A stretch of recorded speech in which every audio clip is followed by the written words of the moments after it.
Danas ćemo vam pokazati kako u video od slika dodati ovaj zgodan efekt odrastanja ili napraviti neki slični video s efektom pretapanja lice u lice, takozvani face move.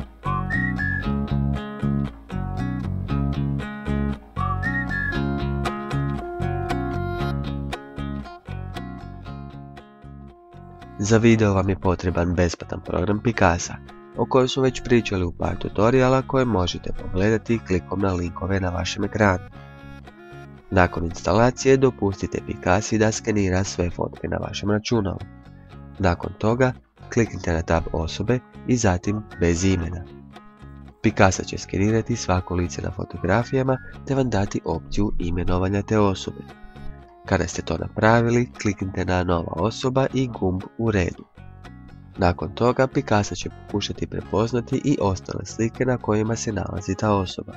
Vaš face movie ili ti film s licima ovisit će o broju slika dotične osobe. Što više slika, film će biti bolji. Kada skupite dovoljan broj slika, kliknite na gumb Izrada filma s licima. Otvorit će vam se novi tab sa izradom filma. Nabrojat ću samo neke mogućnosti koje imate pri obradi videa. Redoslijed slajdova, to jest fotografija, koje također možete mijenjati klikom na fotku koju zatim odvučete gdje želite. Pod tabom Slide nalazi se tekst editor u kojem dodajete tekst ispod slike. Pod tabom Film možete izabrati pjesmu koja će svirati u pozadini videa. Također možete odabrati stilove prijelaza, trajanje slajdova ili dimenziju videa.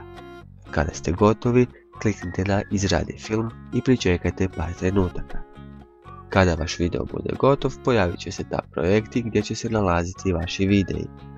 U prijašnjim tutorialima jako puno gledaoca nas je pitalo gdje se spremaju ti videi, pa najlakši način da dođete do njih je klik desnom tipkom miša i opcija Pronaći na disku.